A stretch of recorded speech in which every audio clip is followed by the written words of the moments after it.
langsung saja lempar Mas Sukron. Saya hanya bagaimana cara mensosialisasikan bahwa Pancasila itu menjadi kalimatun sawa.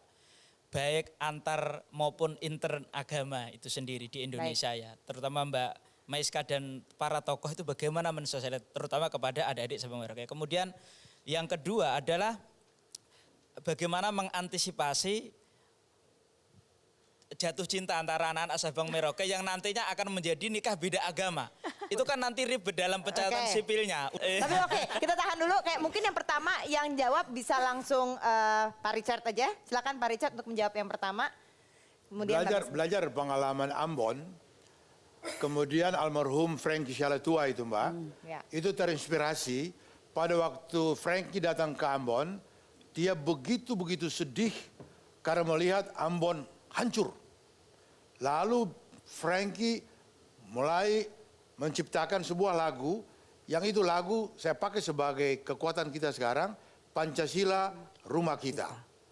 Itu lagu ditulis di Ambon ya oleh Frankie, belajar di pengalaman hancurnya itu Ambon itu.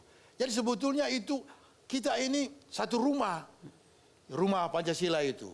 Nah, saya jadi wali kota itu, Mas Amam. Saya pun kebijakan pertama, seluruh pegawai pemerintah kota wajib memakai nada dering lagu Pancasila Rumah Kita. Ya. Boleh. Jadi kalau telepon saya, tetap itu nada itu. Kalau pegawai yang nggak pakai nada itu, gampang. Saya nggak promosi dia. Berarti di endorse, Bang Richard ini di endorse. Mas Wildan, gimana tuh Mas Wildan? Ada ketakutan kalau sampai nanti bisa pacaran, terus pacarannya beda agama, gimana?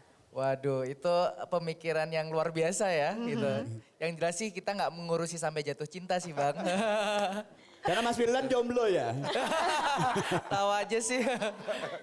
Tapi kalau misalnya nanti itu terjadi gitu, pasti mereka sudah punya nilai-nilai toleransi untuk mendamaikan hati-hati mereka lah. Ya. Silakan Kalis.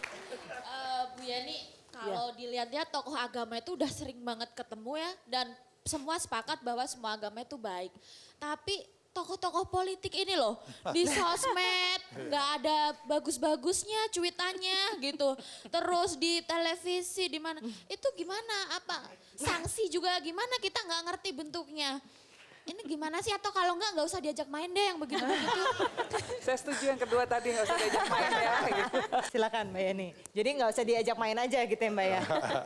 Saya rasa tetap harus ada sanksi-sanksi sosial, sanksi etika yang harus diberikan ya. Bahwa kita tidak boleh membiarkan retorika-retorika yang penuh kebencian itu berseliweran di sosial media kita.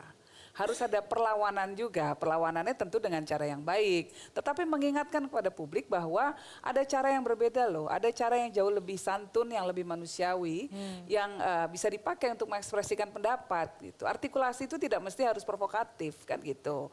Nah jadi harus terus dikoreksi politisi-politisi semacam itu.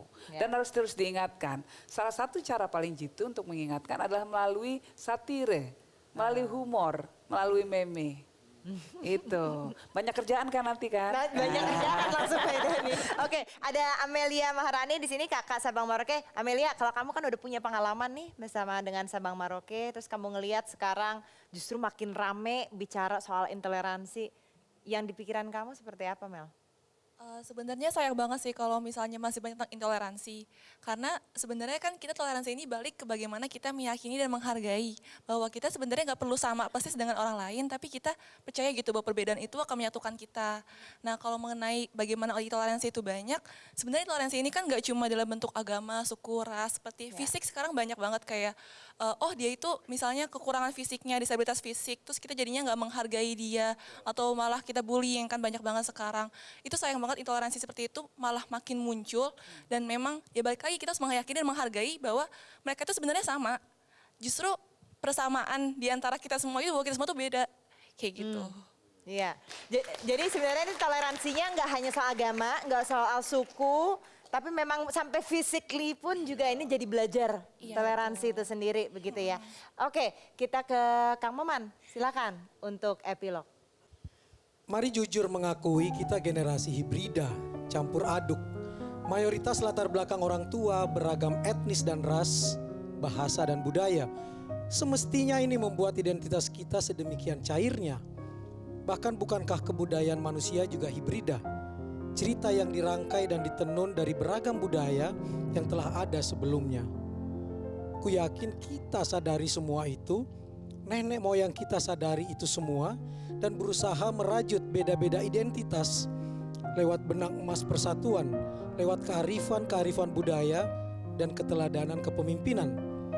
Tetapi perebutan ruang-ruang kekuasaan dan kepentingan kerap mengoyaknya. Emosi diaduk sehingga kebenaran dan kebahagiaan akan kebersamaan dalam keberagaman kerap ditenggelamkan. Ku yakin tak satu pun di antara kita yang rela sayap Garuda dirontokkan oleh kutu-kutu para perebut kuasa yang berhati kotor.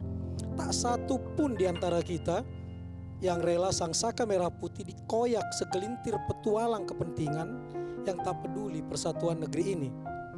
Di atas segalanya, ku yakin kita hanya kerap berbeda dalam pilihan politik, tetapi tidak dalam mencintai negeri ini. Ku yakin kita, Sabang, Merauke, Miangas hingga Pulau Rote, diberi satu anugerah yang mulia dalam keberbedaan ini. Seperti kata Yeni tadi, naluri sepenuh cinta untuk mencari titik temu, bukan titik pisah. Bukankah bineka itu anugerah dan rahmat? Dan bukankah tidak bineka bukan Indonesia? Terima kasih teman-teman panelis, terima kasih banyak pada narasumber kami yang sudah hadir bersama kami di sini. Kita akan kembali lagi minggu depan, tetaplah bersama kami.